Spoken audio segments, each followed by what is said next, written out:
So let us start by singing a song, right? would you like to repeat after me?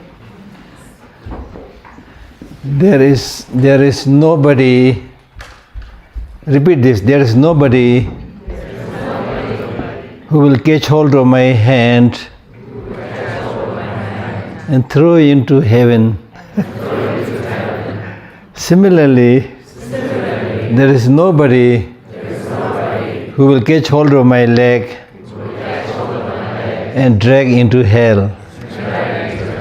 My happiness and my suffering is in my hand. Make sure I don't cheat myself. Now you can sing. Yeah, I think this is a very important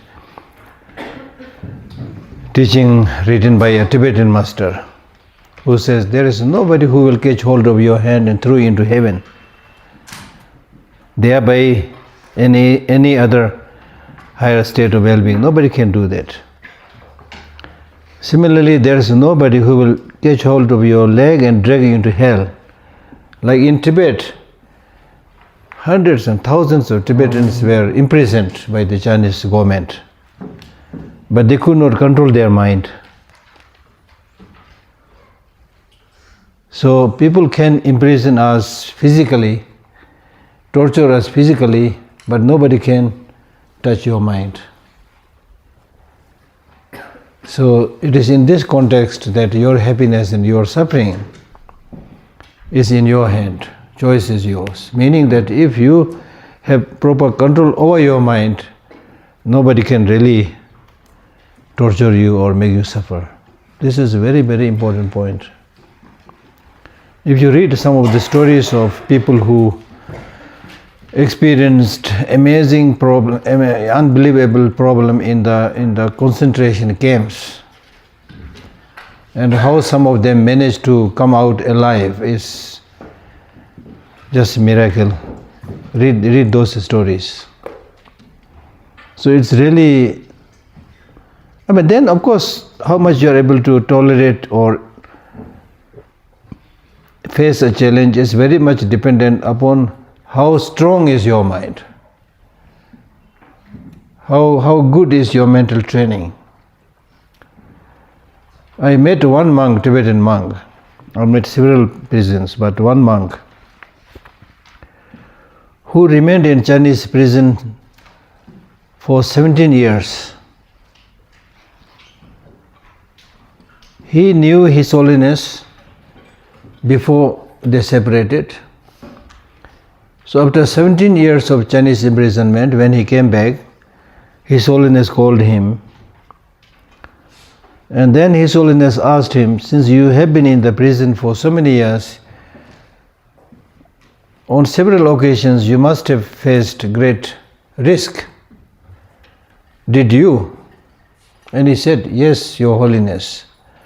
On few occasions I faced risk. So His Holiness thought, must be risk of his life. Was that risk of your life? He said, no.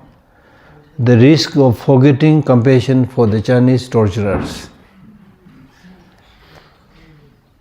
He was not thinking about his problem. He was thinking, this right now I am having problem, but these torturers, they will also have to bear the consequences of wrongdoing. Nobody can escape that. This is the beauty of the teaching.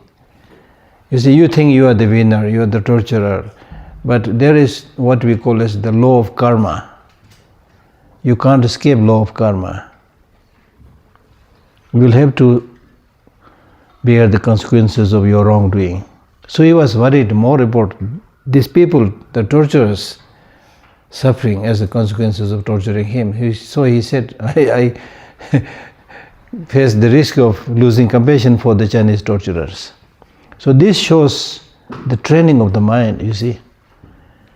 And when you really have this great sense of responsibility and care and concern, love for everybody, including the torturers, the whole way of dealing with these people completely undergoes a big change, big shift.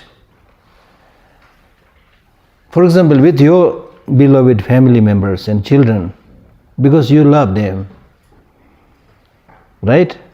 So even when they occasionally do something wrong, which of course they do, we are all ordinary human beings, and on occasions you might pick up a fight with them also, that also happens, right? But still you live together. Why? Because you have love. The love is of course contaminated, alloyed, not perfect, but still there is love. Love minimizes fault. When you love somebody, you don't see much fault in that person. When you love His Holiness, you don't see fault in him. He says, oh, so His Holiness, so perfect. Beauty lies in the eye of the beholder, as we say. Right? So these qualities, the only problem is, as I said, we are unable to practice, we are unable to develop. If we are able to develop, then there is really not much room for hatred,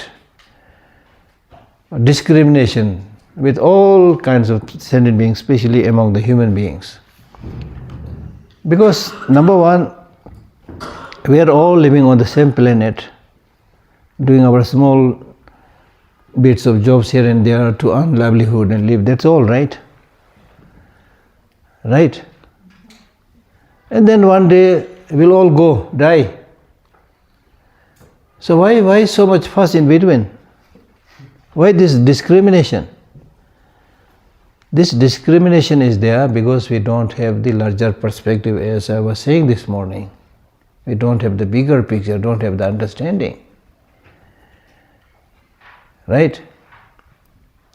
So therefore, understanding the way things are, you call it impermanence, call it suffering, call it interdependent origination, call it emptiness, that understanding is so crucial. For example, the sun, when it shines, does it make discrimination? Does it say that I will shine only on the Tibetans and not on the Chinese? Or when there is an earthquake, does it say that I will shake only few classes of people, not everybody? Does it make discrimination? Or the COVID-19, did it make discrimination? We, the stupid human beings, have been making discrimination. My country, his country, shoot them, kill them, this, that. When COVID-19 came, everybody was on the same level. And on normal occasions, we are so proud, I am the most powerful country, I am the most developed country, I have the most sophisticated technological, advancement, this, that. But when this invisible thing, COVID-19 came, where was our power? Where was our intelligence? How many people died? And how many people are still suffering as a result of that vaccination or whatever? We forget these things. We should have learned some lesson during the COVID-19. After a while we forget. Then the same hi, he, who, and then forget. Right? And then at the end of the day, whether you like it or not, we are all going to die. So why don't you enjoy and live harmoniously within this short period of time? That is why the Buddha, after getting enlightened, the first teaching that he gave was on impermanence and suffering. First teaching. And these days, in line with his teaching, and in order to provoke people a little bit, I tell them, look, we have right now over 8 billion human population, right? All this over 8 billion human population, all this over 8 billion human population are dead after 100 years counting from today. I'm not saying a few hundred, few thousand. All this over 8 billion human population are dead. All dead after 100 years counting from today. Are you with me? Is this true? Is this true? Yes. I am not saying all this over 8 billion human population will be killed by nuclear bomb, ballistic missile. All these are as if adding fuel to the fire, they're all there. But even otherwise, our lifespan is around 100 years, which most of people don't make it. But even if we make it, you all look very nice, so I have given you some discount. Some discount. So even after giving discount, let us say we live 100 years, but after 100 years we are all dead. That doesn't mean we all live 100 years. I live another maybe, if I'm lucky, 20 years or 10 years. My days and years are numbered. I need to know this. You need to know this. Why? That will provoke us. That will that will make us understand the reality, what reality is. Therefore, understanding the reality, experiencing challenges and sufferings will wake you up and tell you the truth. Right? So now this is number one, accepting the reality. In my case, 10, 20 years. In some other cases, 30 years. Depending upon how old you are. This is very important to meditate. When you meditate on this, then you get the sense that, okay, how should I use this remaining years or months? Fighting, exploitation, bullying, by remaining arrogant, by polluting the air and water. Doesn't make sense at all. When you think like that, then it makes sense how these destructive, negative emotions are, negative. When you understand this, when you understand the reality, then it will help you lessen your negative emotions, anger, jealousy, hatred, etc. When you understand the reality, we are all going to die after 100 years or after a few years, then it doesn't make sense to develop too much obsession with somebody, to develop too much obsession with some material facilities, to develop extreme enmity and hatred to others. It doesn't make sense. For example, to make this point more clear, for example, if it's 100% sure if I'm going to die tonight, does it make sense that I fight with you? Does it make sense? Does it make sense that I think about marrying somebody? Huh?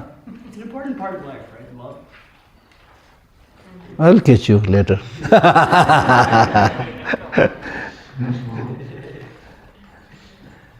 I'm not saying the normal human relation is bad or anything like that. We are talking about the source of long-lasting happiness. In that connection I'm talking.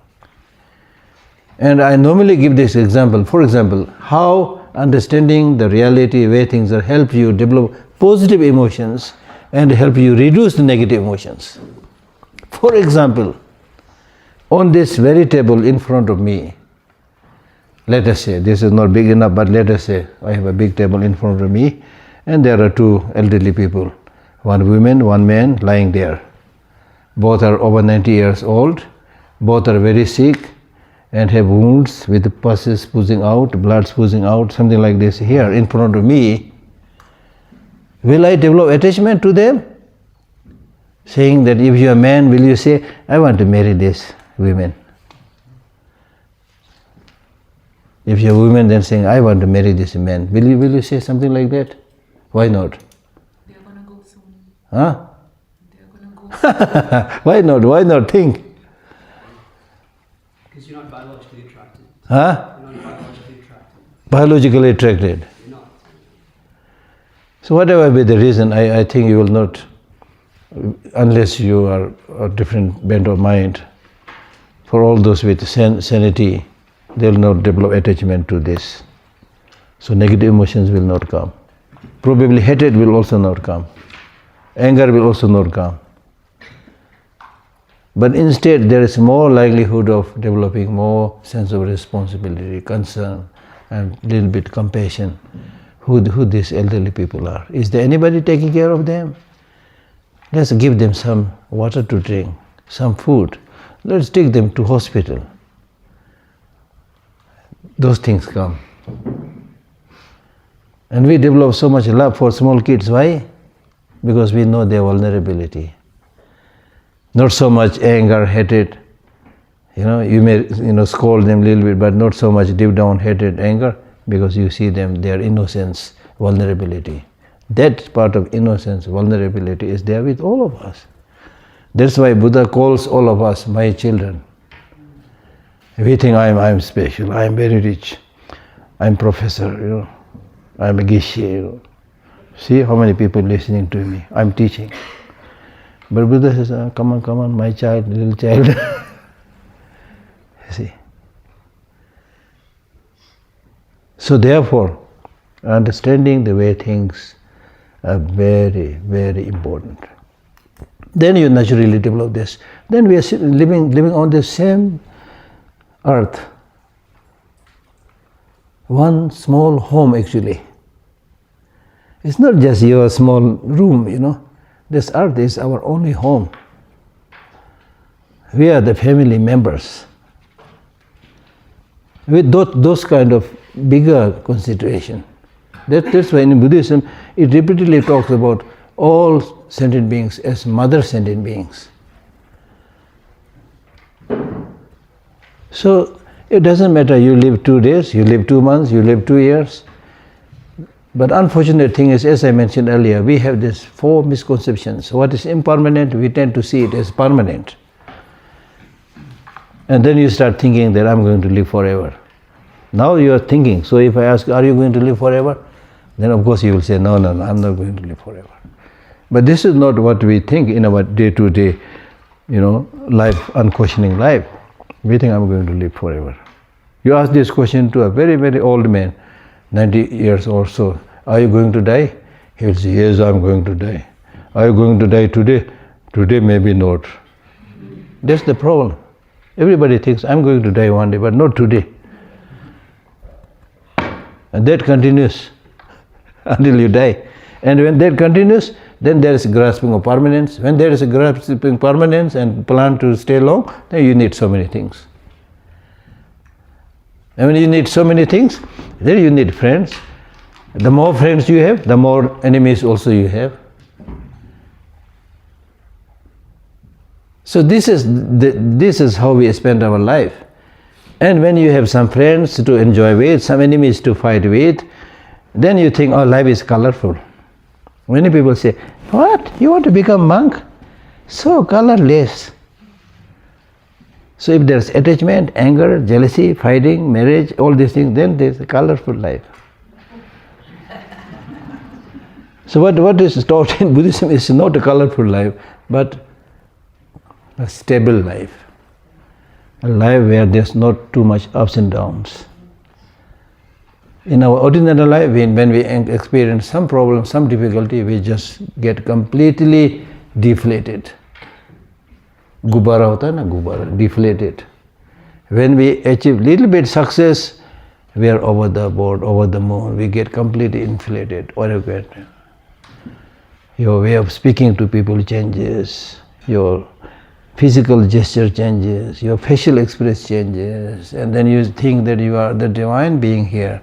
You are not going to die easily, And the madness, the extent of madness is such that when people call you, you are a hero, you are a very brave man, that stupid fellow will go in front of nuclear bomb, thinking that he will not be destroyed by nuclear bomb, he will not be killed by ballistic missile. But it is evident how many people are killed when they go to war. So it's stupidity, insanity, ignorance, which is manipulated by other insane people, and people unnecessarily suffer. So therefore the purpose of such reflection and meditation is to bring more sanity and to be able to say no to stupid things and say yes to good things. Right? There's the purpose. So therefore, we have been discussing about the way to listen to the teaching, and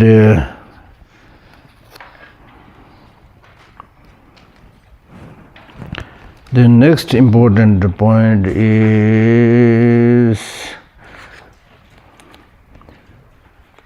now when it comes to transforming the mind, understanding this teaching, as much as possible, it has to be systematic, stage by stage. There is no push button enlightenment. एक button दबा दिया बिजली आ गया, ऐसा नहीं है. No push button enlightenment, stage by stage. Therefore this text is called the essence of the stages of the path. Stages of the path. Just like the plants, they grow stage by stage. Even house is constructed stage by stage. Now stage by stage means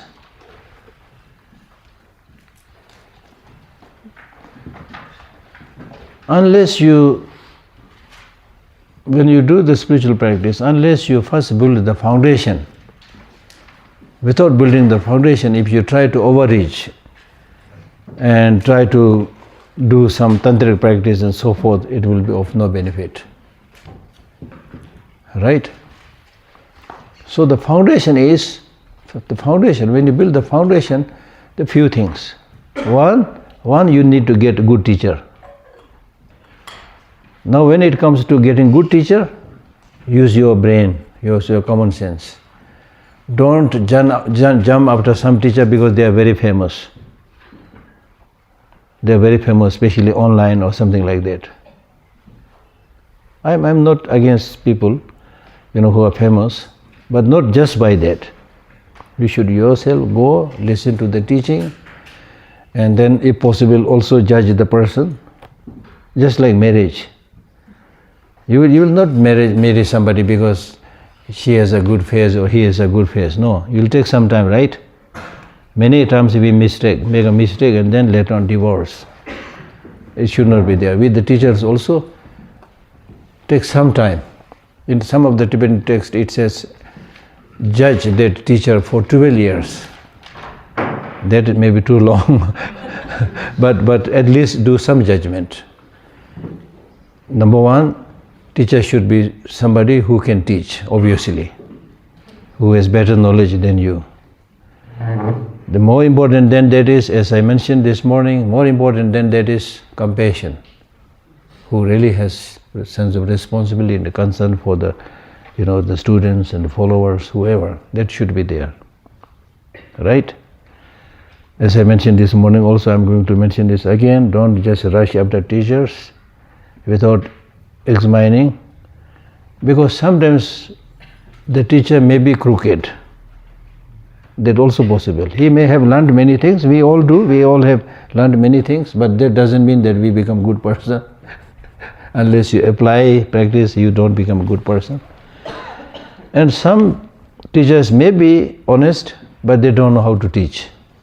For example, there is a line in the Buddhist text which says, once you accept somebody as your teacher, then if you don't follow his teaching, you will go to hell, Vajra hell. This is very scary, right? So this is really a little bit out of the context. So the teacher should be able to explain that in the right context. Otherwise the teacher, the vulnerable or gullible student might try to follow whatever the teacher says. And then sometimes if the teacher misuses it, still he accepts it, because this is what my teacher told me. So even in the case of your teacher, even in the case of Buddha himself, if you find something which your common sense, which your analytical mind could not understand it, for the time being, don't accept it. You don't have to rebel or reject things like that. No need to follow. I have many stories to tell. regarding this, with some difficulties which many students experienced. So that's important. Always use your mind, brain. Okay? That's one thing. And then the Buddha's teaching is based on reason, logic, knowledge, and compassion. So use your logic, use your common sense in order to understand the teaching. Okay? So stage by stage training the mind. Now when it comes to training the mind, one of the most important thing is to understand the preciousness of human life. This life that you have obtained, I mentioned this a little bit earlier. This life that you have obtained, it will be difficult, at least according to the Buddhist text. It's not easy to obtain this human life again and again. Do you think this is true? Many people say, this is not true. Look at the human population, explosion of human population. People have asked me this question. But when we talk about precious human life, in one sense, yes, everybody's life is precious, but in another sense, precious human life, in a general sense, precious human life means every human life is precious in the sense because you have this amazing human intelligence and human brain that makes your life precious. But many people misuse this brain, this intelligence, so therefore they lose this preciousness. So therefore very few, actual population may be big, but there are only few who is able to use this brain and intelligence in the right way. So therefore the real number of people whose life we can call precious is, I think, much less. Whatever be the case, number one, you ought to obtain this very important human life, and you can make good use of it, then you can make it really, really precious. Much, much more precious than gold, than dollar, than euro, and everything.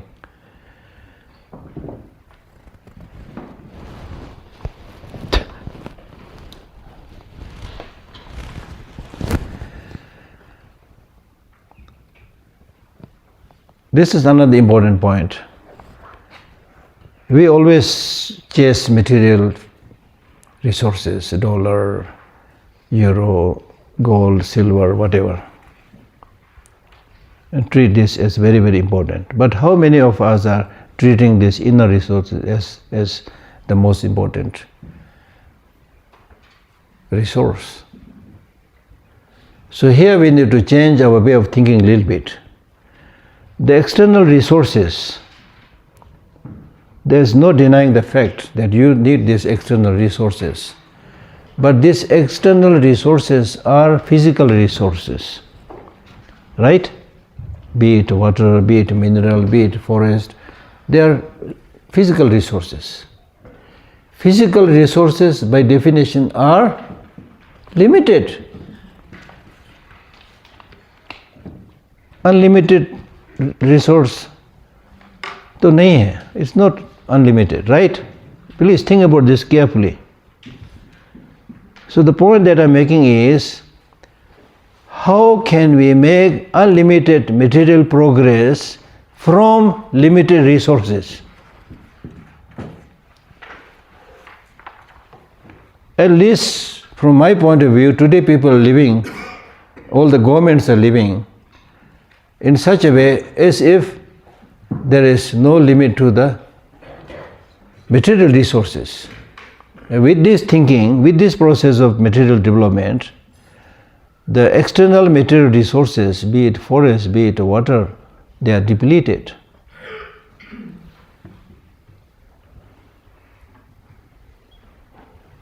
Many countries are now facing shortage of water.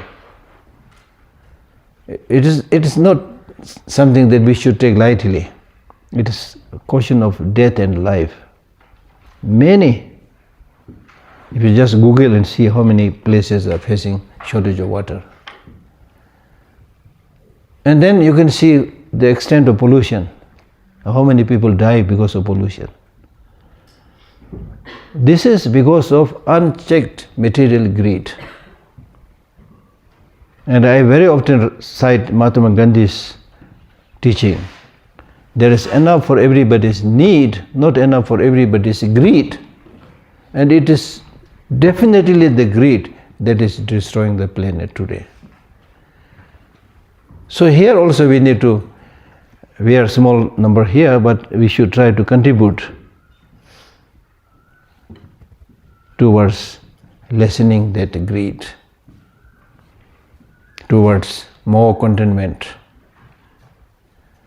Right? Every country talks about, every year they talk about what you call as GDP growth. It's not possible every year. Not possible and not needed. So far the standards of individual life are good, it's not important. The standards of life of individuals should be good. But unfortunately this is happening. So therefore, the point I'm making is, as opposed to these external resources, the internal resources are limited or unlimited? Unlimited. With the external, in order to get this, enjoy these external resources, you have to work like a donkey. You want to construct a house, you are not getting the permission to construct the house, things like that, when it comes to developing these internal resources, is there any government, except some dictatorial government, even they find it difficult to stop what you are developing inside. So it's all yours. And the joke is, where there is a limitation, we go there as if it is unlimited. Where there is no limitation, we get satisfied. I did 5 minutes meditation this morning. Is a big thing, Okay, if I get some time, I'll go there for 5 days Buddhist session. 5 days in a year. For some people, after 5 years. So we take these things as much less important. I remember this incident very well when he sold his many years back. Maybe now like more than 45, 50 years back. When His Holiness the Dalai Lama, I was then just a student in the Institute of Buddhist Dialectics. His Holiness was giving a teaching in the temple for a group from France.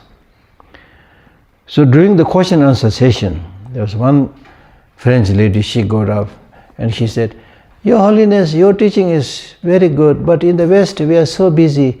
How can we practice it? In the West we are so busy." Then His Holiness said, "It's up to you whether you want to practice or not." Then I thought, His Holiness, today you are a little bit blunt.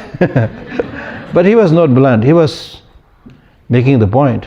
He said, if you feel this is important, you need to find time. So the very, statement that we have no time means we have no time. You have time for every other thing, but not for this. So you're already showing that this is not important. And why this way of looking at development of inner resources as less important? Because, as I mentioned earlier, because we only pay attention to what is visible. Not what is directly visible. The mind, colorless, shapeless, not directly visible. But the problem there is, the one which controls your life is not your body, but your... Are you sure? It is your mind. So your mind is your boss, your mind is your boss. So if your mind is your boss, do you want a good boss or bad boss? As simple as that. When we marry, also make sure husband is good, wife is good. When you move to a different locality, you make sure the neighbor is good. You want good friend, good supporters, good leaders. So out of all the leaders in the world, the most important leader is your mind, for you. Because other leaders, they will not harass you all the time. But your mind is there with you. Even when you go to bathroom, your mind is there, your boss is there. So you want a good boss, right? So which means you want a good mind. But you want good mind. But right now, unfortunately, the mind which is controlling you right now is predominantly stupid, narrow-minded, unenlightened, selfish. That's your boss. So how are you going to get number one happiness, or especially long-lasting happiness? How are you going to get it? When you are surrounded, cornered 24 hours by a stupid, negative, selfish, narrow-minded boss. Don't take these lines lightly. If you think and practice, it will change your life. So now when we say, I am going to do Buddhist practice, Dharma practice, what you are going to say is, I am going to elect a new leader. The old leader, predominantly selfish, negative, brought me all these problems. Now I want to do an election and change the boss and elect a new boss. So here in this case, I'm simplifying it. So we have only two parties. The party of positive emotion and party of negative emotion. As simple as that, which I already mentioned. So right now, the boss which is controlling you in your mind, which I said negative mind, is the boss which is already in the headquarters of your mind is President and Prime Minister is the President is self-cherishing attitude. The Prime Minister is ignorance, self-grasping we call it. These two are controlling you. And they are supported by all host of ministers, anger, jealousy, hatred, big battalion. They are controlling you. Now you want to change it. When I say you are controlled by two most powerful negative emotions, self-cherishing attitude and self-grasping and ignorance, I compared ignorance as the Prime Minister because he is the one who really executes day-to-day, government functions. President, which is sometimes called as white elephant, doesn't have that much power. But he can be very destructive. Self-cherishing attitude. Self-cherishing attitude here does not mean that you should not cherish yourself. Here when I say self-cherishing attitude in a negative sense, we are talking about a sense of self where you think only about yourself and completely ignore others. That kind of self-cherishing attitude. Now you need to do this election, dethrone the negative emotion party and enthrone the party of positive emotions. So who is going to be your President, Prime Minister? In place of self-cherishing attitude, you have altruism. The mind wishing to benefit all others. In place of ignorance, you will have wisdom. Wisdom understanding emptiness, wisdom understanding the way things are. These two should be elected. So when you meditate, when you reflect, then when these negative emotions are coming, anger is coming, jealousy is coming, hatred is coming, self-cherishing attitude is coming, what do you have to say? You need to put a sentry, guard. Give them clear instruction. If these people are coming, don't let them come inside. And if you see them, then say them, As I said, mentioned this morning, gone are the days when you cheated me. Now I know who you are. Get lost. Don't say get lost. A little bit forceful. And sometimes in the Buddhist text, there is even a mention of word saying that with these negative emotions, you can even develop hatred. They're not persons, they're emotions. So be forceful. Gone are the days. Just get lost. Right? All right? And then, in place of, as I mentioned, in place of ignorance, you develop wisdom, understanding reality, the way things are. So in other words, we are talking about developing two of the best of the minds. One is the wish to benefit all sentient beings. We call it bodhicitta, the wish to become Buddha for the benefit of all sentient beings. So loosely translated, altruism. Then wisdom that sees the reality in general, especially sees the ultimate reality of emptiness. So that's the focus of our practice. Dethrone the negative emotions, enthrone the positive emotions. That is our practice. Right? Does it make sense? You feel a little bit sleepy? No. You want to get up? Huh? Yeah, get up, stretch, do stretching a little bit, and then sit down.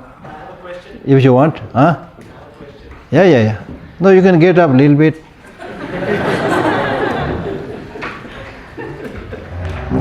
Why not? Nobody is imprisoning us. Yeah.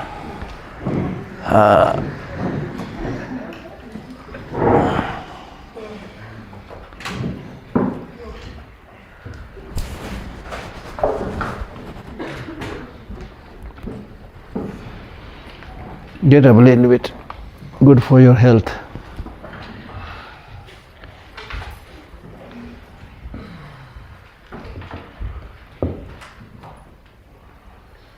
Exercise is very good for your brain.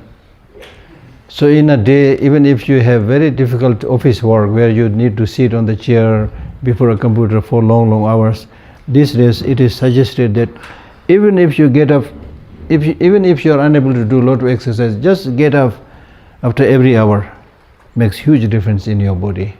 It's really important. Very important. All right, sit down, please. Can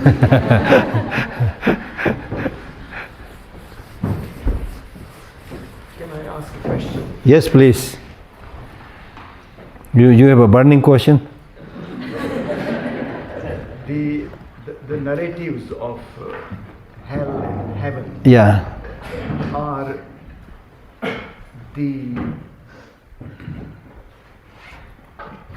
expression in emptiness. Everything. Where nothing exists. No. So these are the expression of reality of illusion, correct? Illusion doesn't mean they don't exist. Illusion means they don't exist as we think, but they exist. For example, if I see this as extremely beautiful, I don't know from where Tushita managed to get this one, so beautiful. The color matches a little bit the monk's clothes. It's so beautiful. So the beauty is primarily my projection, but it doesn't mean that it is not there. It is also there. So this is a little bit tricky. So therefore the very notion of I, not only in Buddhism but in the Western philosophy, they say the notion of I is a very slippery notion. It is there. It is a kind of, as we read this morning, it's continuous experiences based on which you talk about the person, the experience, the I. Apart from that, if you try to get hold of one concrete one, you will not be able to do it. My confusion is that here is a box of tissue paper. It is in the layer of reality of physical world, it exists. My question is, Yeah. in that layer of our reality, Yeah. does hell and heaven really exist? Similar. Does it exist physically? Of course. Just like this box, it exists. Anybody has seen? Huh? Anybody has seen it? Have you seen people suffering in Rwanda? In war zone areas, small kids who's has empty like a stomach, big head, very thin neck, nothing to eat, with going, there's hell.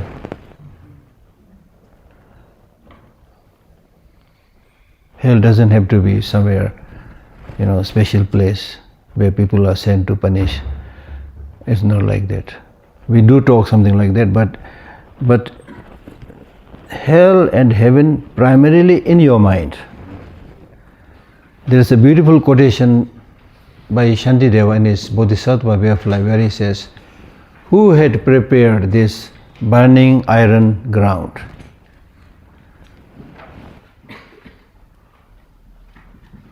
These awful things that you see around are a result of your negative karma. Just as with the positive karma you are able to see in the Buddha realm and talk to the Buddha, meet the Bodhisattvas. Similarly with the negative attitude you see things, If you don't believe it, then you watch some of your experiences. For example, what kind of dreams do you get? Sometimes without any rhyme and reason you get a very blissful, peaceful dream of moving into an unknown place where you enjoy so much. Don't you get such dream? Sometimes you get again the opposite of those things. Very fearful, things like that. I tell you one story. For example, once I was, many stories like that. Once I was living in New Delhi, in that small place where they have the Tibetan clinic in Nizamuddin. So I was staying with one Tibetan doctor, a very good doctor. He now passed away. So his bed was here, I was sleeping here. So around 2 p.m., the doctor suddenly got up. He said, "Wow!" Then I woke up and I said, "Amjila," which means doctor, what happened? What happened? See, because he also woke up, he's a little bit shy. He said, "Oh, nothing, he slept." So next morning during the breakfast, I asked, "Doctor, what happened?" He said, "I got this very dreadful dream of two huge iron-like black men catching two sides of his hand and dragging him and taking him somewhere." And he was saying, "I don't want to go," he's shouting. So the mind is so powerful, and we all have those experiences. You see, we all have those experiences. So in order to not to get nightmare tonight, or in order to not get such kind of awful dreams or awful life experiences, training the mind is the key. Sometimes you see, for example, he's already with great calmness of mind and joy and happiness. You see His Holiness Dalai Lama, that makes a big impact, and then for a few nights or in some cases few months, you get the dream, and you be so happy like that. Yeah. Since you were talking about that example of a starving poor child in a war zone, Yeah. so how can that be the result of their karma or their past lives?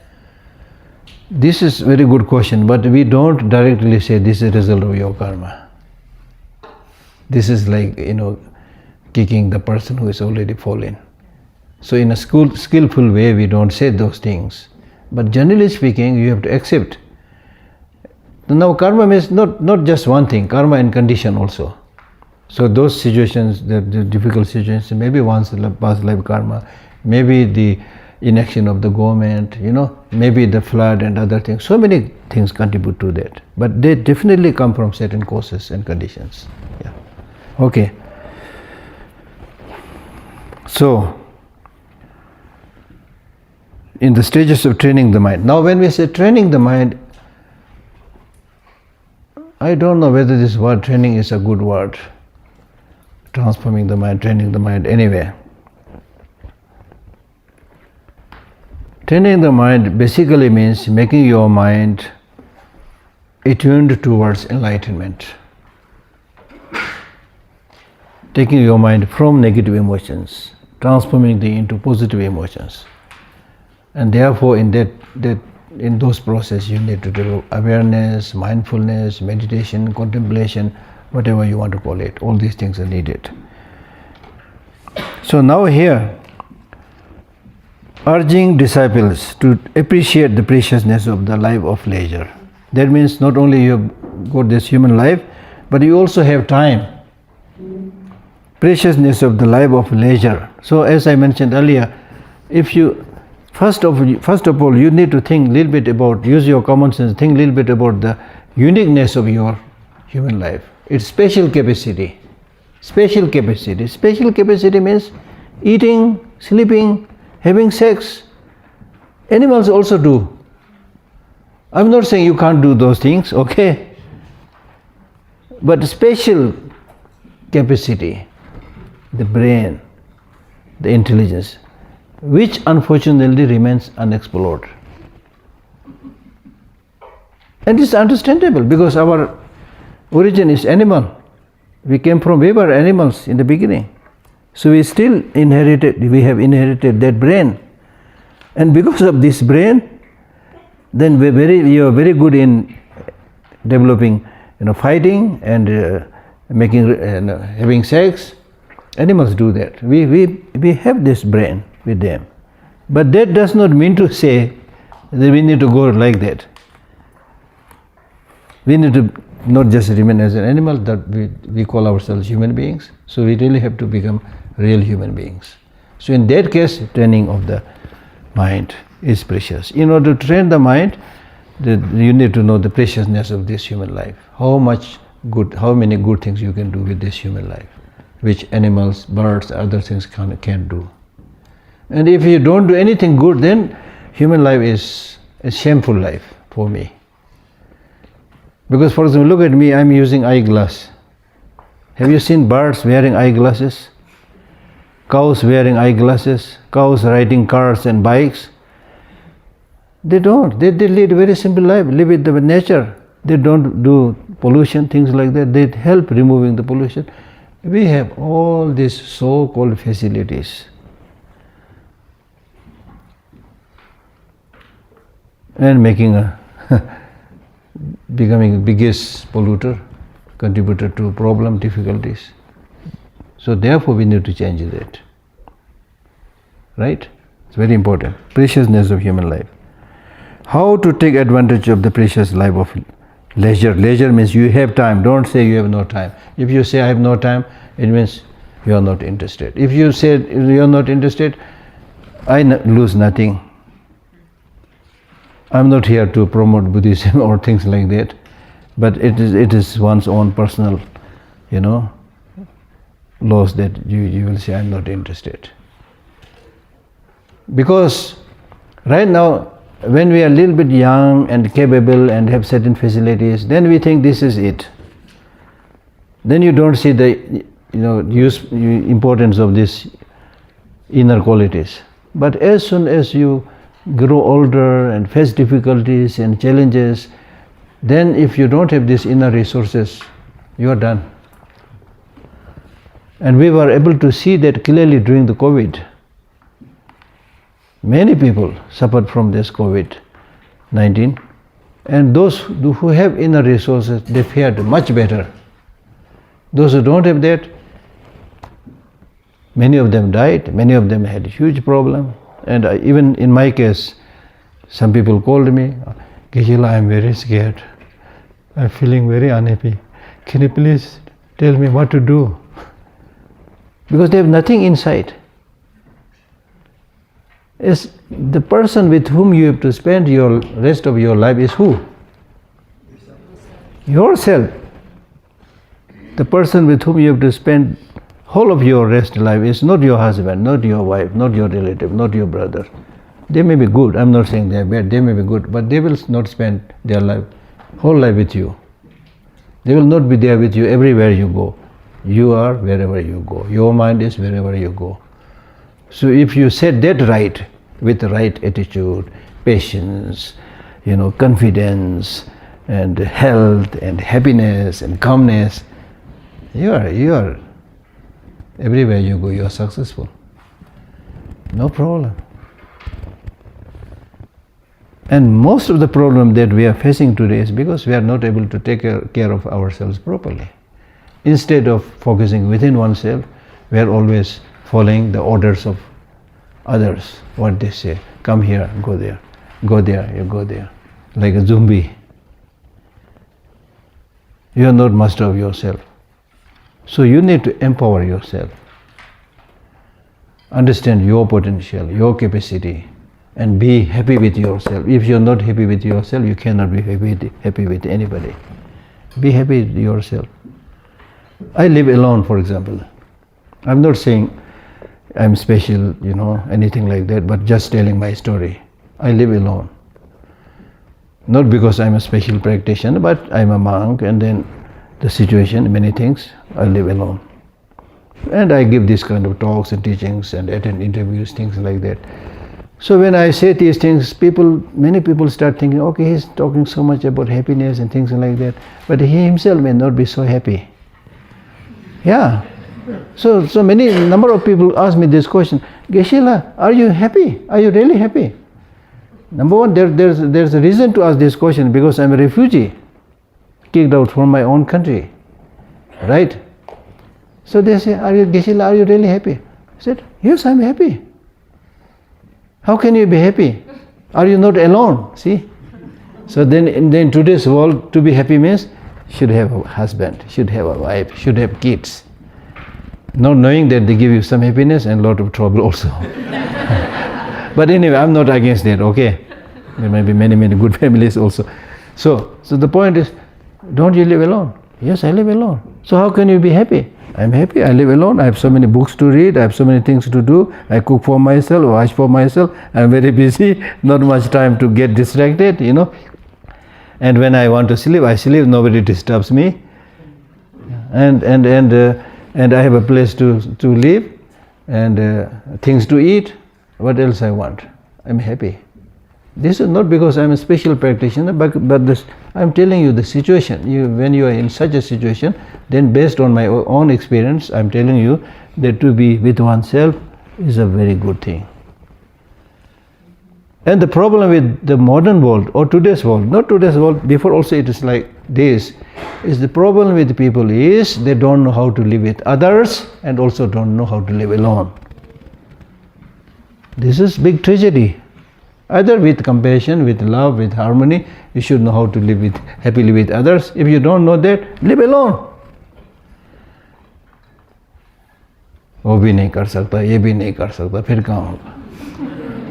Right? है ना? So you should, if possible, live happily with yourself and live happily with others. And also when we talk about living with others, making a relationship with others is not easy. So in terms of human relationship, your relationship should be like your relation with the fire. If you stay too close with the fire, it will burn you. If you stay too far away, you will not get the warmth of the fire, especially in winter. So human relationships are like that, you see. If you get too close, then problem arises. You did this to me, you did that to me, you spoke like this, you get problem.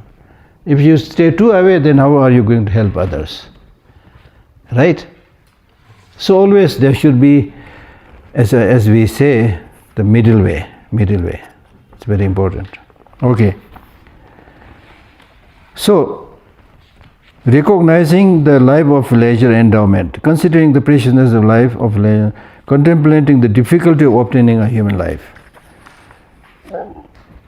The leisure means a life of leisure is free of the 8 unfavorable conditions. You have leisure, you have time, means you have this 8, you are free from, you don't have the 8 unfavorable conditions.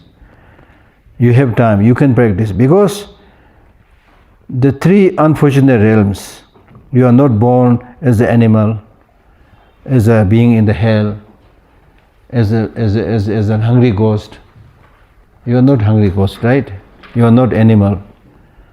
You are not hell being. So that means you have time to do dharma practice. And long living God. Long living God is not the creator God, but in the six realms we talk about long living God, where there is so much facility and enjoyment, and the celestial, the gods and beings, they are so elegant, the men, women, everybody is handsome, beautiful, and have all the amenities, and then they forget about these practices. It's mentioned in the text. So sometimes I imagine this probably maybe the group of people in the Bollywood or Hollywood, something like that. And then it said just before they die, they get the signs where they are going to die, and they get certain symbols. They start sweating. Normally they don't sweat. And then the armpit odor also comes, and then they see where they are going to die. Then they get immense suffering, immense problem. I think this is true with the rich people also. You forget about it because you have all the so-called, servants and facilities, everything. Don't think about diet, don't talk about these resources, all matters. Everything that matters is, money and things like that. But suddenly when you seize by a fatal disease. I heard this story of, there may be many such actual stories. I heard this story of a Chinese woman who spent a lot of money, built almost like a palace, castles, beautiful. Just before she moved, she was diagnosed as suffering from terminal cancer, and she was completely, shattered.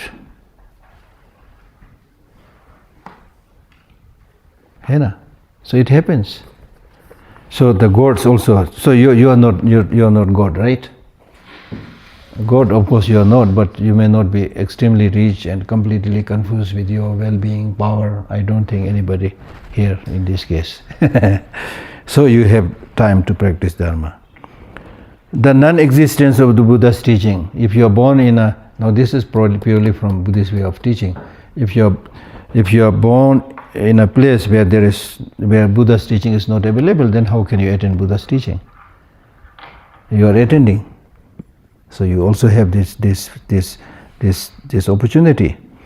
And birth in remote places as barbarians, very remote barbaric places. If you're born, you have no access to teaching, which is not the case. Being dumb or a simpleton, which you are not. And birth as someone holding wrong views of the Dharma.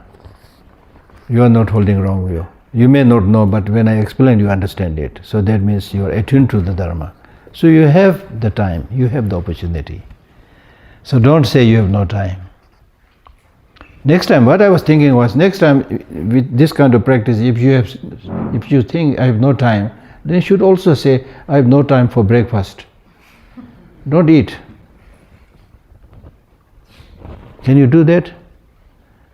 Sometimes yes, you have to do, but generally speaking, occasionally you should do. Okay, I have no time for breakfast, don't eat. I have no time to lunch, don't eat. I have no time to dinner, don't eat. Continuously starve yourself. Can you do that? When you can't do this for your body, how can you do this for your mind? How can you starve your mind by saying, I have no time, I have no time? You have time for many stupid things, unfortunately. I should not say you, we have time for many stupid things. So you need to curtail down, you need to see how you are living your life, what less important things you are doing. You need to curtail and do away with some of these less important things, replace it with some good things. In order to do that, you need to prepare a small place in your room for meditation. Just like reading room. Small, because that will then encourage you. Give some nice statues. If you are Buddhist, give some nice statues. Otherwise, some books to invite you to do those meditation. That's important. So it's important, we are ordinary human beings. So we need to find different ways to help us enable to do those practices. That's important. If you really become, highly realized, then you don't need anything. You don't need the scripture, you don't need the book. Then you go into the mountain alone. Clothes also you don't need. You go naked like Milarepa. He has nothing. Have you heard about Milarepa? How many of you heard about Milarepa? You are lucky. Because for us to be able to even hear the name of Milarepa is a big thing. And he is one example in Tibetan history who is said to have attained enlightenment in one lifetime. Read his story. When you read his story, you will cry, you will laugh, you will sing, you will dance, so many things. Right? So there are people who like that. Then not only you have the leisure, but you also have the facilities, endowments. Personal endowment and impersonal endowment. Personal endowment means you are a human number being. You are being born in Central Land, having all faculties intact, not having committed irreversible evil deeds. We all do certain small mistakes, but you have not committed any irreversible evil deeds, like killing one's father, killing one's mother. Have anybody done something like that? No. And having faith. Impersonal endowment means the impersonal endowments are the Buddha having come. The Buddha is not here, but His Holiness Dalai Lama is here, and Buddha's teaching is still him having taught Dharma, Buddhism having prevalence, the teaching having followers, and the teachers being compassionate for others. You have all these facilities, personal and impersonal.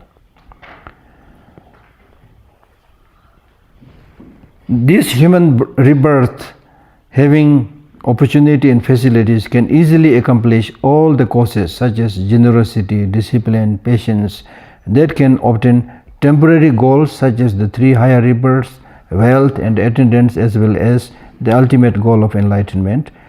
This quality being present in none other than a human birth, one should appreciate its preciousness. So it's not only talking about becoming Buddha, achieving Nirvana. In this very life, you will become happy. You will become rich also. Even in terms of money, you will become rich also. You have a lot of money not because you earn a lot every month. It's not what you earn, but how you spend, how you live your life. There are many people who work like a donkey, make some money, and then they throw it for many stupid things. Drinking, gambling, whatever, So you can make your life happy.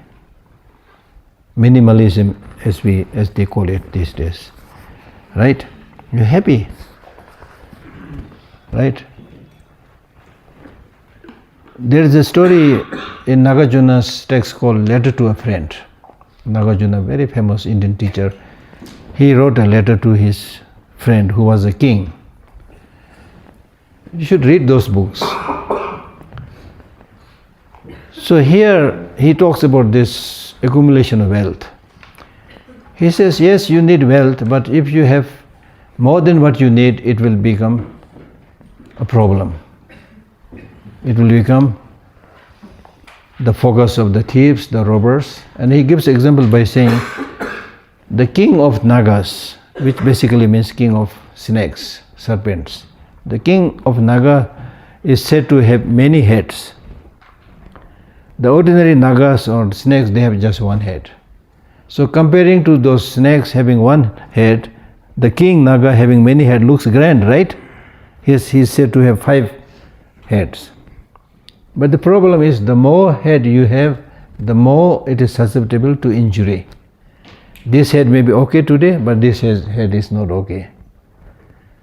Similarly, in our case also, if you have like 10 brothers, 10 sisters, at a superficial glance it looks good. But the problem is, nothing comes value free. Today this brother is good, this sister is not well. The sister is well, this one is not well. Right? So similarly, wealth, the more you have problem. So it is important to have some sense of contentment, keeping in mind the limitation of natural resources and also keeping in mind your convenience and comfortable life. And then it says the human life, that the precious human life that we have did not come like that. Contemplating the difficulty of obtaining a human rebirth. The possibility of gaining such a leisurely rebirth is such that one migrating from one miserable realm to another after death is similar in number of the dust particles of the great earth. So it is like, if you compare, as I mentioned, we think that okay, we have a huge population. Yes, we have, but comparing to many other types of sentient beings, still it is very less, very less. And then the more important thing is that if we use this precious brain and intelligence in the right way, then those who are able to use in that way is very negligible. So therefore, appreciate that. Okay. This I mentioned already. Now the next point is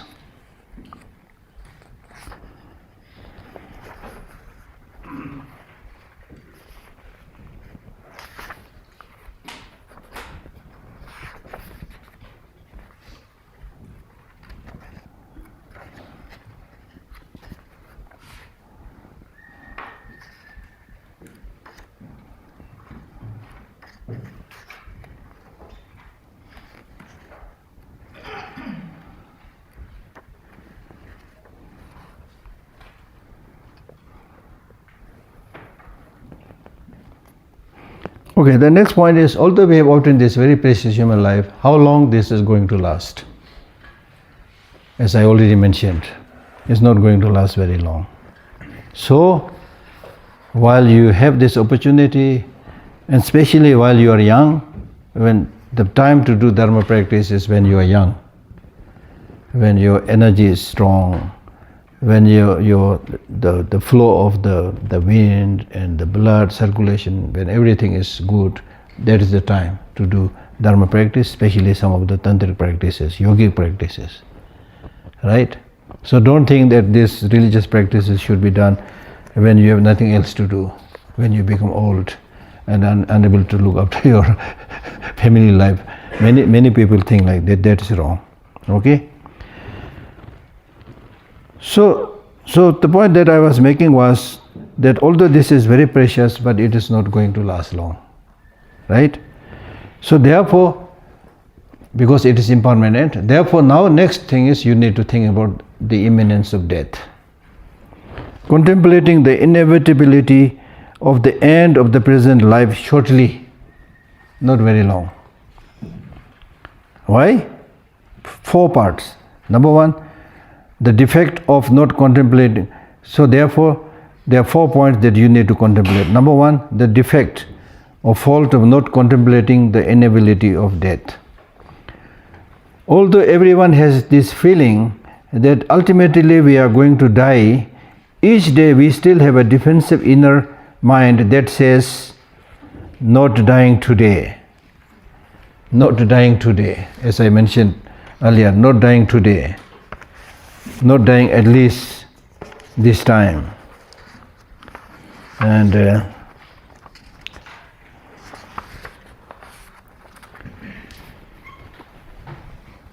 this is in the Western sense of the term, this is called the law of death denial. So therefore we need to meditate on our common mortality. Not dying today, not also today, even when we are on our deathbeds. Instead of countering these feelings, we let these thoughts obscure our minds, which gives rise to the desire to live for this life.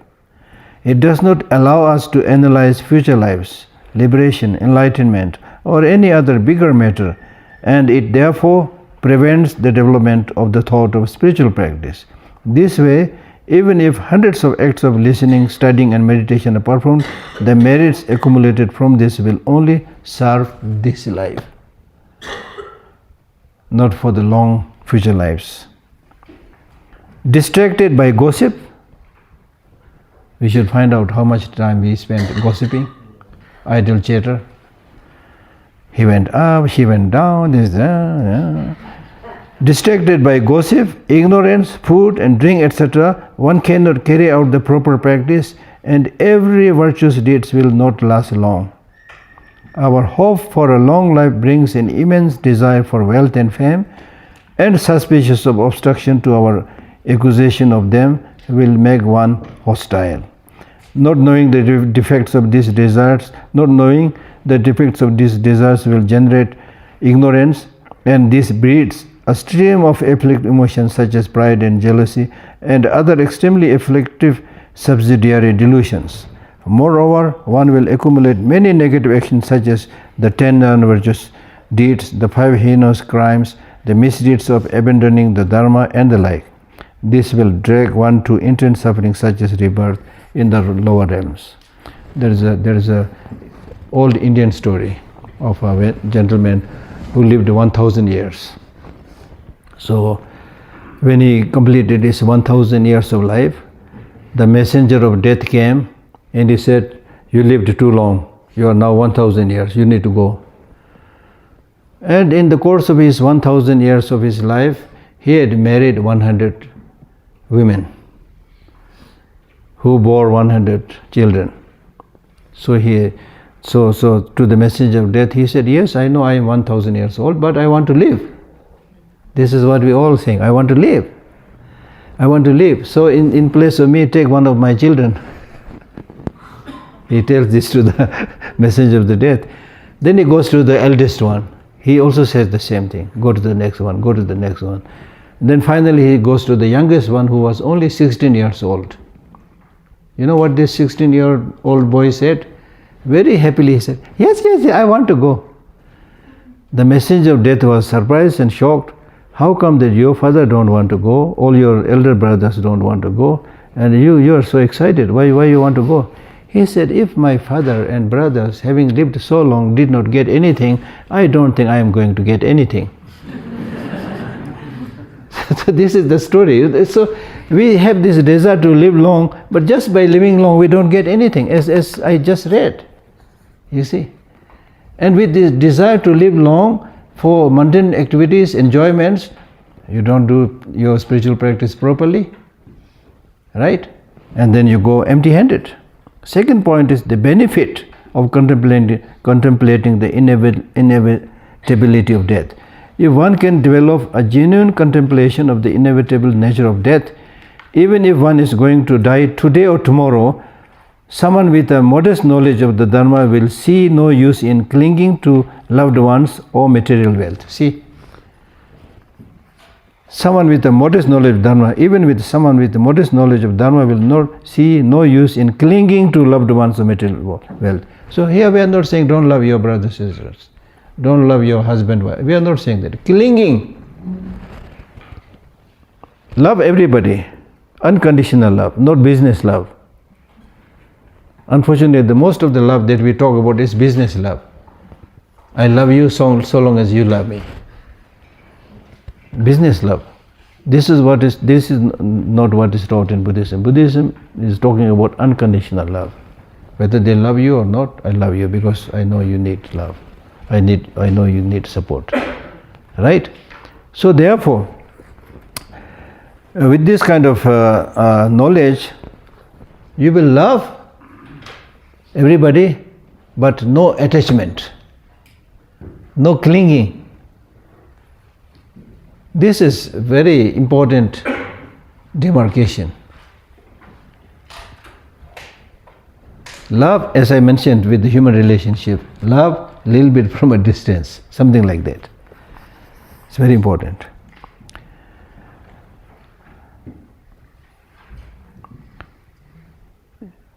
Someone with a modest knowledge of the Dharma will see no use in clinging to loved ones or material wealth, and most of them will have a spontaneous will to make the most of this life through giving and such. You can make your life meaningful only by helping others, not accumulating.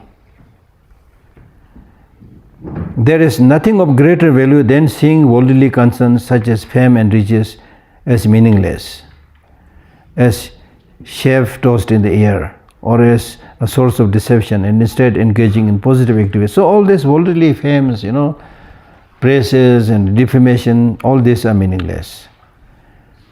Source of deception. And instead engaging in positive activities like taking refuge to Buddha, Dharma and Sangha, and observing ethical discipline at all times with diligence rather than negative deeds.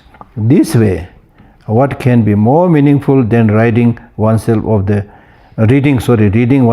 useless body, turning it into a genuinely significant one, and lifting oneself and other sentient beings to an excellent state. So there Shantideva says,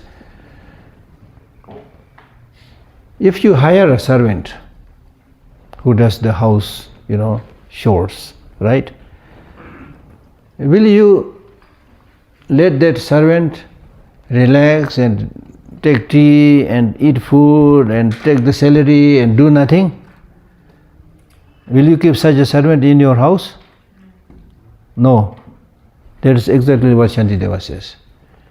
This body, your body, which you are feeding every day, breakfast, lunch, dinner, washing the clothes, washing the body,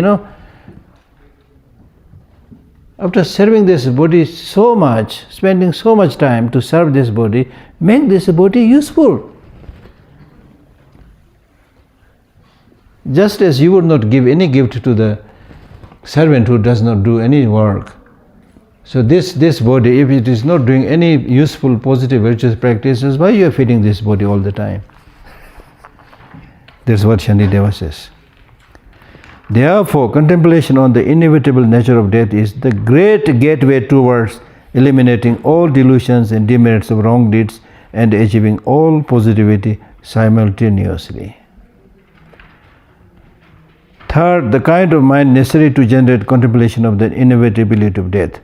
For fear of being unable to stop the causes of rebirth in the lower realms and obtain the causes of rebirth in the higher realms and definite goodness, one should fear death. Fear means fear in that sense. Having contemplated this, since there is a way to achieve these two aims, one will know not to be afraid on the brink of death. However, if these aims are not accomplished, one cannot be liberated from cyclic existence, and worse, one dies with the fear of being born in the lower realms. Therefore, a frequent recollection of the fact that one is quickly parted from wealth and life of impermanence of things helps one to counter the fear of losing life and wealth, and soon one will be free of the suffering of dying. So when it comes to doing dharma practice, you need to act a little bit differently. You need to be a little bit bold. मैं ऐसा करने से मेरा पड़ोसी क्या बोलेगा, ऐसा सोचने से फिर तरक्की नहीं होगा. If you think, okay, if I do it like this, then what my neighbors will say, what my colleagues will think, then you will continue like that. If you want to live and continue like the majority of the people, then where will you go? Where will you go? I'll tell you a story here also. Somebody said, there is no need to worry in life. There is no need to worry in life because either you will remain healthy or you will become sick. If you remain healthy, no need to worry, right? But if you become sick, then this is something we need to think about. But again here, if you become sick, there are two possibilities. Either you will die or you will recover. If you recover, no need to worry. If you die, this is something to think about. Now if you die, either you will go to hell or into heaven. If you go to heaven, of course no need to worry, right? If you go to hell, also no need to worry because all your friends have already reached there. They are waiting, they are saying, hello, when did you come? Come for a cup of tea or breakfast, lunch, dinner, things like that. So the point that I'm making is, if you lead like the majority of the people, ignorant people, I'm talking about serious practice, I'm not saying majority of the people bad or anything like that, then you will reach wherever it is.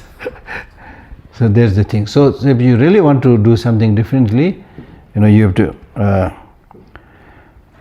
have that kind of dedication. Now question is how to contemplate the inevitability of death. This is three parts. Contemplating the certainty of death. Number one, certainty of death. Death is definite for everybody. Think about that. There's no exception whether you are king or president, prime minister. So this is, for me, this is very comforting, the certainty of death. At least some of these dictators, their time is also numbered. They will also go. They will not stay forever making us trouble. So I pay respect to the law of nature. Contemplating the certainty of death, definiteness of death. The time of death is, the death is definite, but the time of death is indefinite. That's the problem. So that's the reason you need to remain prepared all the time. If you know your enemy is coming, and you don't know when it's coming, you need to remain prepared. Like that. So you cannot say, I have not completed my project. I'm not going to die. The Lord of death or death will not see whether you have finished your work or not finished your work. Then third is contemplating the fact that at the time of the death nothing but the practice of Dharma can help. So at the time of the death, all the wealth that you accumulated is of no help. All the name that you have accumulated is of no name and fame and riches that you have accumulated over the years is of no benefit. And what is good, what is beneficial is if you have trained your mind, developed these inner resources, then you will find your way. Now here in this case, one very important point that I want to mention and you should remember is, therefore in Buddhism, the real practice should be done by the mind, not by the sense consciousnesses or not by the senses. Because it is this mental consciousness and especially the subtle mental consciousness. Because it is the subtle mental consciousness which goes to the next life, not the sense consciousness. Therefore, meditation is important. Go within and make your mind habituated with those practices. Train the mind with compassion, with love, with patience, with contentment, all the good things. Right? Right? Then you will be happy, not only in this life but for many, many lives to come. So that is the real master plan. More than 5-year plan or 10-year plan, it's many eons plan. That must be done. Now, why we say death is definite? Death is definite because when death comes, nothing can prevent it. Is there anything? Artificial intelligence can prevent it? They call it super AI, super artificial intelligence may be able to prevent it. We have 3 types of artificial intelligence: narrow artificial intelligence, then finally the super artificial intelligence, which is said to be more intelligent than human mind. Second, contemplating the fact that life cannot be extended but rather constantly diminishes. Yes, in Buddhism also there are certain tantric empowerment initiations. If you do those practices, properly, then your life can be extended a little bit. And then on a very high realization, maybe you never die. That is possible, but generally speaking, not possible. But with every passing hour, month, year, life is ebbing out. It's running out. Even right now, while we are talking, it's going. It's amazing. Now if you see the ticking of the clock, yesterday morning I just watched how many people are dying. 40,000 something was dying. They died in that very day. That's the story. Every day 40,000 people died in that very day. So these days you can see all those things. And then contemplating the fact that even though one is alive, one might die without being able to practice the Dharma. Then contemplating the fact that when death comes, nothing can prevent it. Death is inevitable for all forms of life. Wherever one lives, death comes. It is not that people die in India and not in America. Many people are moving to Western foreign countries, but there is no escape from death. There is no difference in the fact that death always subdues sentient beings. There is no running away from death. It cannot be challenged by prayers, maybe of some help, but you cannot challenge. As the Kamaba great teacher says, although we should live with the fear of death and die without it, contrastingly, we do not fear it now, while at the time of death, so we do the opposite. If you fear death right now in practice, then at the time of death you don't have to fear, but we do the opposite. Right now we have no fear, at the time of death we have a lot of fear. Because when you die, then when the 4 or 5 elements dissolve into another, one another, finally into the consciousness, then people get all these different visions. There are some people who say, okay, now please help me, now I am sinking into a pit of fire. Things like that happen, right? Contemplating the fact that life cannot be extended but rather constantly diminishes. Life passes very quickly. Years dwindle into months, months into weeks, weeks into days, and days into hours. Seen in this way, it becomes obvious that life is brief, that half of it is already spent. There is a Tibetan teacher who asked his students, are you really practicing, are you studying? He said, yes sir. Then the teacher scolded him by saying, don't tell lie. I saw you sleeping the whole night, and in the day you remain distracted. When do you get time to practice? It's like that. Half of our life is spent sleeping. But if you know how to practice, even while sleeping, you can do practice. Right? Then third, contemplating the fact that even though one is alive, one might die without being able to practice the Dharma. As a large part of our lives has already passed without much meaning, and of what remains, half will be spent in sleep. A good part of it will be spent eating and dressing, and part will be consumed by illness and distraction. Distraction is a big hurdle. We can suppose there are only about 5 years left to us that we can dedicate to spiritual practices. All the wealth that one accumulates in this life will turn into just a memory of the time at the time of death, as if one were waking up from a pleasurable dream. But the enemy, death, comes, and we are unable to stop it. So, concluding that there is no reason to be deceived by the delusion of this life, decide to practice the Dharma and repeatedly promise to do it. Next, contemplating the uncertainty of the time of the death. Contemplating the life in Jambudeva is said to be one part of world, said to have some certainty of duration of life. The worldly people like us, there is no certainty. Second, contemplating the fact that the causes of life are very few, while the causes of death are numerous.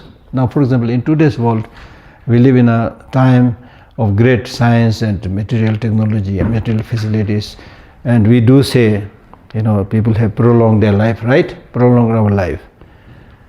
In ancient times, yesterday somebody asked a very funny question in the science conference. He said, in 2-3 generations before, people lived around 50 something. At that time there was no junk food. A very funny monk. And then he said, today people say don't eat junk food, this, that, people are living very long life. So he asked that kind of question, but this is kind of incomplete question, because eating junk food did not make us live long. There are many other factors that made us live long, right? But still, if you use this technological material facilities properly, plus we do some of these spiritual practices, plus we live natural way of life, I think we can live very long today. Otherwise, you may look like healthy, but there's train accident, aeroplane accident, how many people die? Those things were not there earlier. So now many of the so-called facilities, then junk food of course, are sources of our quick death. And then now you count the causes of death: cancer, HIV, and what other, so many dreadful diseases are there. And many of these dreadful diseases come because of our wrong ways of lifestyle, wrong ways of thinking, and our very bad relationship with other animals. And during the COVID-19, I was reading some text where it said almost like 60% of our human diseases are as a result of our misadventure with animals. Right? So these things should be contemplated. So still there are many causes for death. Contemplating that life is very fragile, of course, and that the time of death is never certain. Life is very fragile. Impermanent is one thing, very fragile is another thing. And I tell this story here. In the modern packaging system, everything that is fragile is packed nicely. Not only it is packed nicely, but we write something on it saying fragile, handle carefully. When you send it in the aeroplane cargo or something like that, right? So taking this clue from the modern packaging system, we can clearly understand that human life is very fragile, because if you look at the body, it's packed very nicely. Outside is skin, flesh, then some ribs and bones, and inside all the fragile things. Internal organs are extremely, the lungs, the heart, the kidneys, extremely fragile. So therefore, I decided to prepare countless placards and put them on everybody. I am fragile, please handle me carefully. Does it make sense? Fragile. So that means really, like, once you understand this fragility, you should handle others carefully, handle yourself carefully. That's the point. Okay. Now I don't think there are so many things to read. I don't probably no need to read everything. I want to read this part, which is more easily understandable. Most of us spend, this is written by a modern writer, most of us spend our lives avoiding the thought of death. This is not from Lamrim, okay? To support this thinking, I'm quoting from modern writers. Most of us spend our lives avoiding the thought of death. Instead, the inevitability of death should be continually on our mind. Exactly like what the Buddha said. It should be there on our mind. Because then it will become source of doing many good things. Understanding the shortness of life fills us with a sense of purpose and urgency to realize our goals. Right? Training ourselves to confront and accept this reality makes it easier to manage the inevitable setbacks, separations, and crises in life, which happens all the time. It gives us a sense of proportion of what really matters in this brief existence of ours. Most people continually look for ways to separate themselves from others and feel superior. Instead, we must see the mortality in everyone. That's what I was speaking about. How it equalizes and connects us all. We are just like a flock of sheep taken to the place of execution.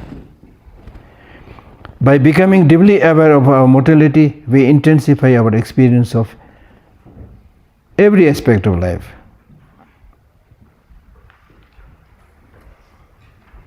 Right?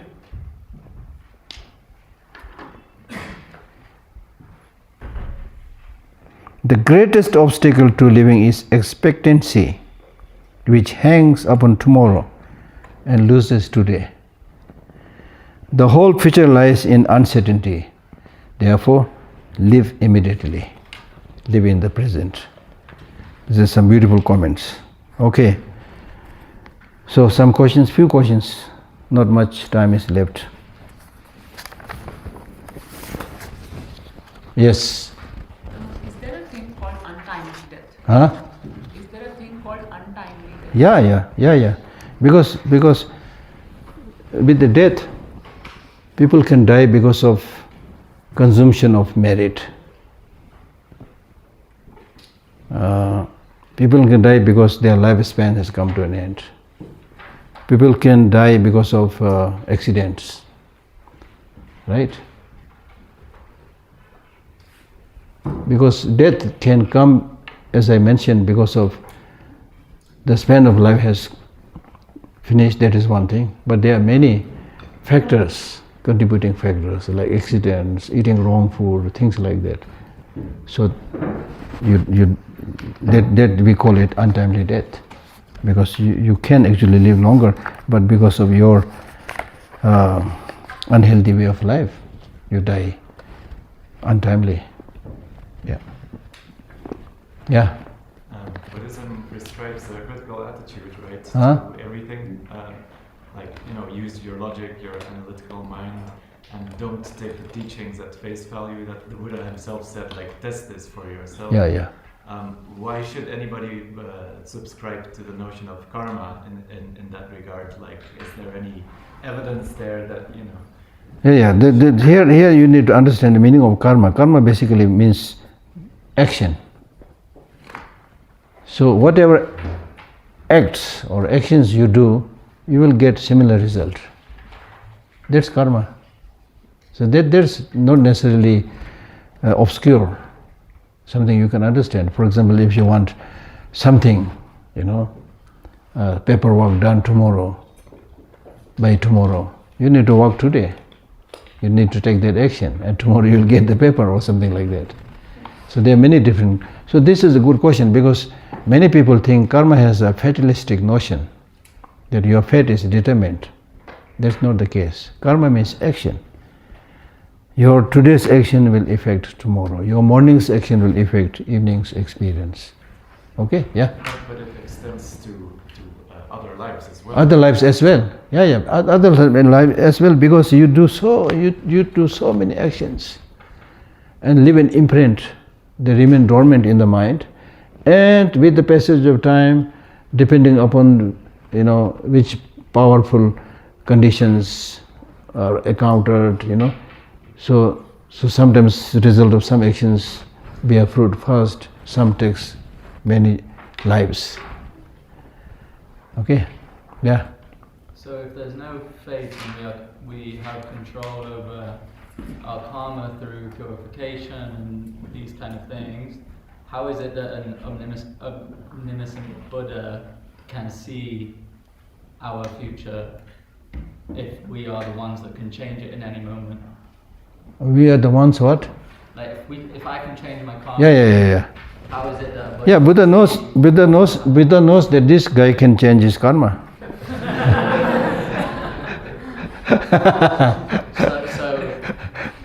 This guy is very hard working. He's going to change his karma, and thereby he's going to experience this result. So it is. So it is already written, really. It is already predetermined. It's predetermined. Everybody. This is a big area of debate. It's not that easy, as I mentioned earlier. Okay. The very meaning of omniscience, somebody knowing everything, is a big question, But this is what I said. When we say Buddha is omniscient, we are saying any field of knowledge, he knows it. Now this is a big question. The possibility, I'll point towards possibility. The possibility is there is a difference between training the body and training the mind. When you train the body, you are training a physical object. So however much training you give, the progress will be limited. For example, if you take the example of the world's #1 gold medalist in long jump, let us say. So he's #1, world's gold medalist #1. In addition to that, let us say he does some more practices. Hopefully there may be a little bit more progress. He may be able to jump a little bit longer. But it will never happen that this guy is now jumping from one mountain to another mountain. He's world's #1 gold medalist, now he's jumping from one mountain to another mountain. Have you heard something like that? It is not possible. Similarly, you boil water, cold water, it will become hotter, then 100-degree boiling point. Still you boil it, then what happens? It changes into vapor, it will not become hotter. Because the basis is material, physical. Unlike this material, physical objects, the mind is non-physical. So you can train it as much as possible and make unlimited progress. So this shows the possibilities of becoming completely enlightened. But it's easier said than done, yeah. So concerning mortality and death, since you said that we must accept, or we must be prepared that we might die Yeah. any second. Yeah. So I do think that is exactly why so many people live in fight or flight mode, or at least humans. And I think that is the reason why humans live in fight or flight mode, or why they like to collect things or get attached to things, because Yeah. they are afraid of death. Yeah, true, They're afraid true. that life is Yeah. limited and short. Yeah. So how do we find, so if we're supposed to accept death and be, like, how do we have a good relationship with it? And No. This is a very good question. Because the ordinary way of the survival instinct with the fight and flight mode is the animal way of doing things. It's simply for survival. It's not for expansion of your mind, transforming your mind, doing good for others. It's just for one's own survival. So we are now not talking about that. We are now talking about living a life, adopting a lifestyle where you are happy, others happy. We are not saying that you don't work hard, don't make money, don't make relationship. We are not saying that. Make healthy relationship, lead healthy lifestyle. That's the difference. In the other case, like the animals, they don't have sense of good and bad. They simply want to continue their lineage. That's the difference, yeah. Okay, yeah. Earlier you said about that the 5 elements dissolve Yeah. into consciousness. Yeah. So can you elaborate on this? Like what is when the body dissolves? What is left? No, this comes in the Buddhist tantric practice. It says when we enter into the process of death, then the dissolution takes place. Dissolution means we are basically made up of 4 or 5 elements. So when you start, entering into the process of death, then the earth, the solid parts, dissolve into water. The water, the liquid part, dissolves into fire. Fire dissolves into wind energy. Wind dissolves into subtle consciousness. Okay, that's the meaning. Now, dissolving means you see the physical signs, like collapsing of the nostrils, and then the liquid disappearing, and the heat going from the body. So those things. Okay, and what is it that is left that moves on to the next body? Yeah, then when finally the bodily part is disintegrated, then the mind enters into what we call as the luminous clear light. And now when you enter into this, if you are a good spiritual practitioner, then to some extent you can choose your next rebirth. If you are not, then you undergo the ordinary process of taking another life. Then you go into what we call as intermediate state, pardo we call it. Then it's just consciousness, pure consciousness, looking for a next rebirth. Just like you coming from different places, looking for a guest house here. So the consciousness is looking, and then the consciousness is looking for a guest house. Then they see the meeting of the future father and mother, with whom that consciousness, intermediate state being, has a connection. Because of this karmic connection, when he sees this future parent meeting, he sees it as a beautiful garden, something to go, and stay there, or sometimes he develops some kind of disliking, whatever. So when he develops disliking, he goes there and gets stuck there, in the sperm and the egg and the, what do you call it? Yeah, sperm and egg. So that sperm and egg forms the body, and the consciousness is that consciousness. Okay? Yes? Oh, I was just looking on this word. Yes? Are there certain practices we can do to help someone in the bardo state while he's looking? Yeah. There are practices that you should do when you are dying. There are practices that when for the people entering into the intermediate state. There is in fact a whole text called Liberation Through Hearing in the Pardo State. Some of this text is available in English. You should read it. Pardo Theodol. Yeah.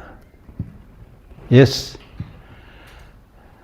So we spoke about like positive and negative, Yeah. and good thoughts and bad thoughts, Yeah. karma, bad thoughts. Yeah. So is it always a duality, or is there like a gray space? Huh? Is there a gray space, neutral balance between? Yeah, neutral also. Yeah, neutral also. If you don't say anything, if you don't think anything bad, you don't think anything good, it's neutral. The mind is still there. But in terms of thoughts, where Thought also. It's not necessary that you're always thinking good things. It's not necessary that you're always thinking bad things. Sometimes your mind is neutral. Yeah. But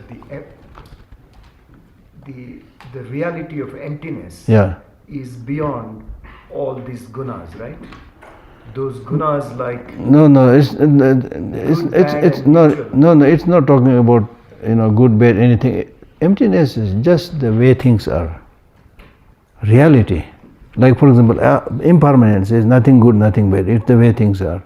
Similarly, emptiness is nothing good, nothing bad. It's the way things are. It's the ultimate reality. Now we need to develop these positive things and shun those negative things with this understanding of impermanence, with the understanding of shunyata. That will help you. Yeah. When we come here for the courses, Yeah. the environment is different and the enrichment is better. Yeah, of course. When you go back, Yeah. meditation is one thing you can do. Yeah. But do you have any other practical suggestions that when you go back to normal life, what other things can be done? Because there's I have very good advice there. Think globally, act locally. In other words, talking about world peace is easy. The problem is the next door neighbor. So that's why in Buddhist meditation we have the practice called meditative session and post-meditative session. During the meditative session which you are doing in the mornings or evenings, it's not that difficult. You may be doing proper meditation, not proper meditation, nobody knows, but you will sit there quietly, looks nice, happy and peaceful, nobody is bothering you. So it's okay, looks good. But the problem is the post-meditative session. When you get up from meditation and go to Megalodganj, meet and talk to these strange, sometimes very strange people who provoke them, shopkeepers who provoke them, things like that, then that is the place where you to test how good you have charged your battery. Meditation is like charging the battery. Having charged the battery, you should use it when you go into darkness, not when there is a broad light. So now when you go back and resume your ordinary work, meet with the families, there you need to then, if you are able to practice there, you are successful. Yeah. There is a theory that says that whenever we reincarnate, it's like there is an intention to learn something. So for example, if my energy, my continuum wants to learn about getting rid of velocity, I will choose a life full of this kind of energy. What Buddhism believes about that? No, I don't think there will be any special thing, but first you need to understand the difference between reincarnation, rebirth and emanation. Okay? Reincarnation is a term, although I'm not so sure this is the English term. Rebirth is there for everybody. Whether you like it or not, you have to come back. There's no escape. Many stupid people, they think, oh, life is so difficult, full of problems, I'll commit suicide. That's not end of life. You are just torturing, eliminating your body, but how are you going to eliminate your mind? Especially with the fear that you are creating upon yourself. So that's not the solution. The mind will continue and come back, die, continue, until you eliminate negative emotions and contaminate actions. Your life will be projected again and again with the forces of the contaminated action and afflictive emotions. And depending upon the intensity of these causes, you may be born as a human being, not necessarily as a human being all the time, maybe cow, maybe dog, maybe bird, whatever. That's rebirth. Now reincarnation means people who come back into this world, not because of the force of negative emotion and contaminated action, but out of compassion, who can choose their life. So there probably your question is related to theirs. So they may choose different areas where they are more beneficial, more useful. For example, His Holiness the Dalai Lama. Now these days, his reincarnation is hot topic right now, because Chinese government is saying that the Dalai Lama will be born only in China. Why this sudden love for the reincarnation? One who had for so many years destroyed Buddhism. Why talking about reincarnation? Politics, geopolitics. So anyway, His Holiness, as a response to this, hopefully not geopolitics, he is saying, if I am born, my reincarnation will be born in a free country. That relates to your question. Free country means the purpose of reincarnation is to be able to serve other people. So there should be opportunity to serve other people, not in a dictatorial system, where they choose somebody like the pension reincarnation which they chose, and then now he has become a political, puppet, taking around for ceremonial shows, things like that. So therefore the reincarnation can come for different specific purposes. Yeah. Emanation means not necessarily just a person. Emanation, at one time you can have 3, 4, 5, 6, 1,000 emanations. And you can also emanate yourself as a piece of bread for hungry people, as a bridge, people to cross this ocean. All those things are possible. So you don't have a body? Huh? So you don't have a body? Don't have? A body. You can have a body. Yeah, you can have a body, yes. In the form of a body. If I say piece of bread, it has a body, right? This is complex, yeah? But that's all in one lifetime? You can change? No, emanations, they can emanate many forms. In one lifetime? In one lifetime, yeah. Okay, yeah. This gentleman's had his hand up for ages. Huh? No, I just wanted to ask, you previously mentioned the notion of I as a slippery notion. Huh? You mentioned previously. Yeah, it's very slippery notion. If you can catch, tell me, please.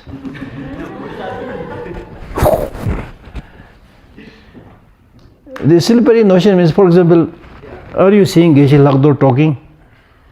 Do you see me talking? I think so. You think so? No, you're not so sure. So it's already slippery. You think so, not so sure. Are you sure that you see me? Huh? Yeah. Yes, huh? But you're wrong. What you are seeing is my body, not me. I cannot be beholden by the eye. The eye is designated to the body and the mind. It is not the body, it's the mind. What you are seeing is my body, not mind. So where is I? It's not only question of I, everything is slippery, everything. For example, you call this book, right? Is this a book? Is this a book? For communication purposes, yeah. No. Just don't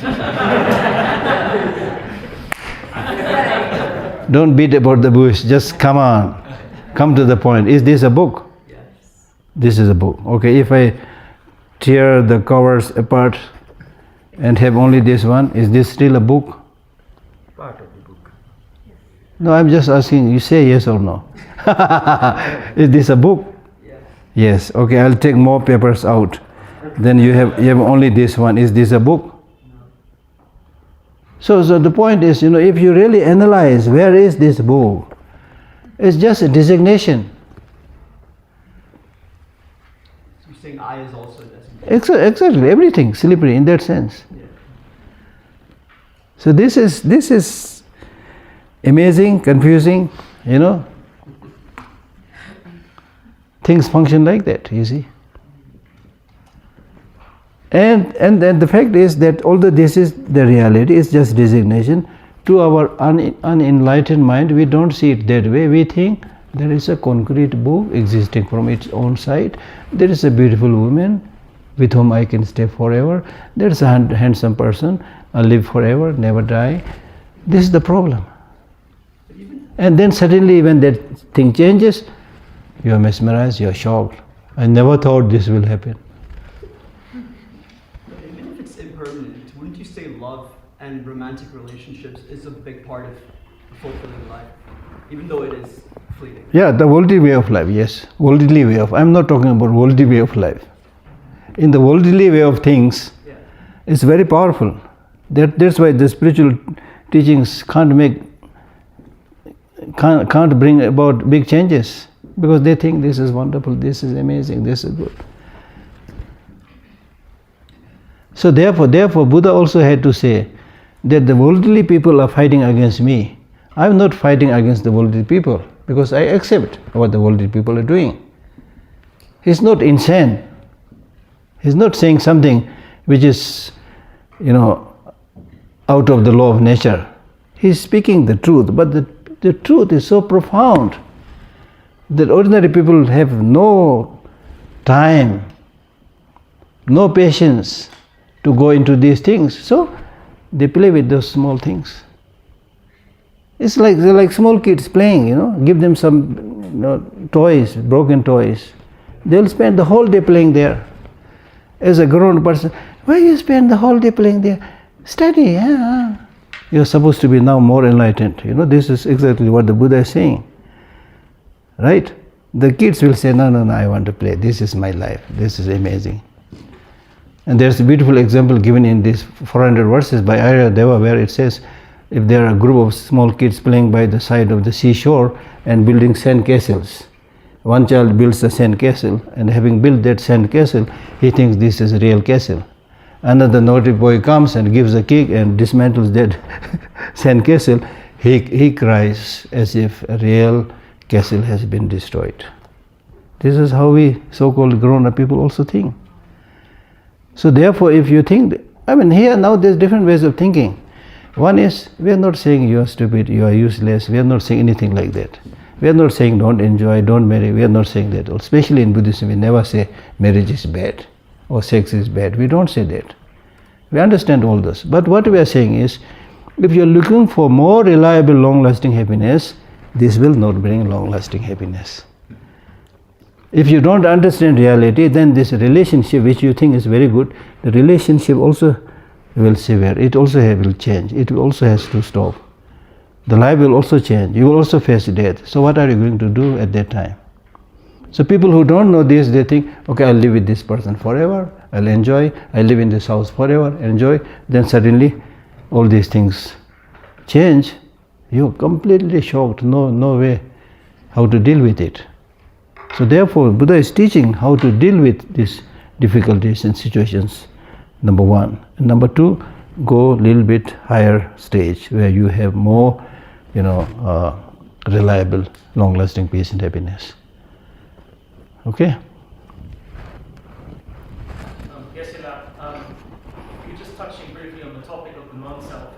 Earlier, you touched briefly on emptiness, also on impermanence, and also on suffering. It seems to me that these are different labels to describe the same fundamental truth of reality. Yeah.